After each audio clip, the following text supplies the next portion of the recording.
بسم اللہ الرحمن الرحیم۔ سلطان صلاح الدین ایوبی کی فوج عیسائی فوجوں سے ٹکر لے رہی تھی۔ دشمنوں کے جوان، بوڑھے، عورتیں سبھی میدان جنگ میں نکل پڑے تھے اور جنگ جاری تھی۔ ادھر مسلمانوں کی فوج کے خیمے لگے ہوئے تھے اور یہ لوگ پوری بہادری کے ساتھ دشمنوں کا مقابلہ کر رہے تھے۔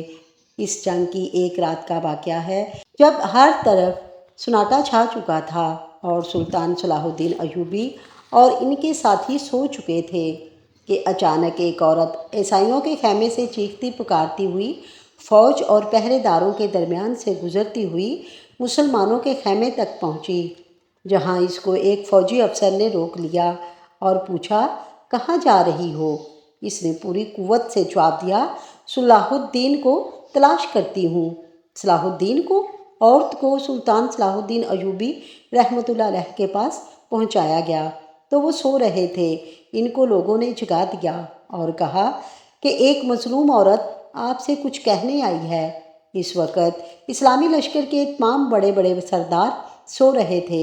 سلطان صلاح الدین ایوبی رحمۃ اللہ علیہ نے ان سب کو جگا دیا اور عورت سے نہایت مہربانی اور نرمی کے ساتھ پوچھا، کیا بات ہے؟ عورت رونے لگی اور پھر چیخ کر بولی کہ اے بادشاہ، آپ کی فوج سے مجھ کو سخت شکایت ہے۔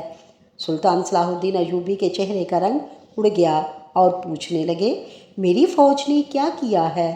عورت نے جواب دیا، کل آپ کے ان سپاہیوں نے میرے شوہر کو گرفتار کر لیا تو میں نے کہا کہ چلو خدا کی راہ میں پکڑا گیا، اور آج رات کو ابھی کچھ گھنٹے پہلے آپ کی فوج کے کچھ ڈاکو میرے محبوب بچے کو اڑا لے گئے۔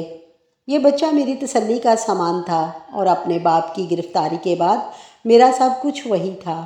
اس وقت میں آپ سے صرف اپنے اس پیارے بچے کو چاہتی ہوں، ورنہ آپ خیال رکھیے کہ اس فوج کی ساری حرکتوں اور کاموں کے ذمہ دار آپ ہی ہیں۔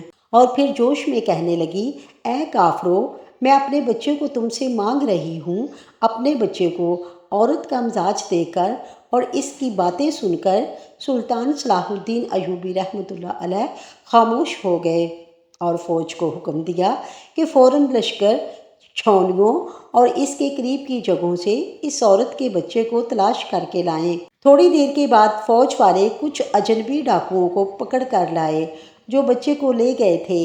عورت بچے کو دیکھ کر اچھل پڑی اور اس کو اپنے سینے سے چمٹا لیا اور اس کے چہرے کا بوسہ لینے لگی اور محبت کے گرم گرم آنسو اس کی آنکھوں سے نکل کر بچے کے رخسار پر گرنے لگے۔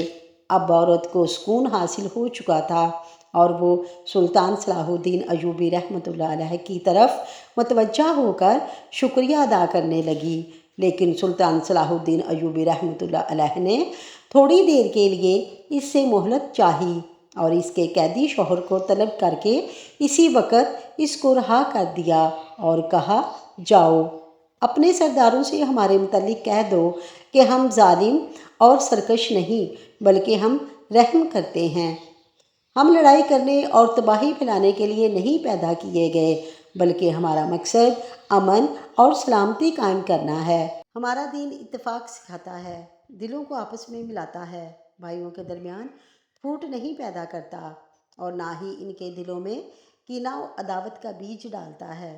اپنے ان بڑے سرداروں سے کہہ دو کہ ہم اسی اخلاق کی بدولت کامیاب ہوں گے اور یہی دین ہماری فتح کا پیش خیمہ ہے۔ سلطان صلاح الدین ایوبی رحمۃ اللہ علیہ یہ کہہ کر اٹھنے والے ہی تھے کہ یہ دونوں میاں بیوی پوری جوش و خروش کے ساتھ یہ نعرہ بلند کر کے کہنے لگے کہ تمہارے یہاں رحم و انصاف ہے اور ہمارے پاس سخت دلی اور ظلم ہے، اور پھر کہا کہ ہم کو بھی آپ اس رحمت اور انصاف کی فوج میں داخل کر سکتے ہیں۔ سلطان صلاح الدین ایوبی رحمۃ اللہ علیہ نے کہا، لا الہ الا اللہ محمد الرسول اللہ کہو اور اس کلمہ پر اپنے دل سے ایمان لاؤ۔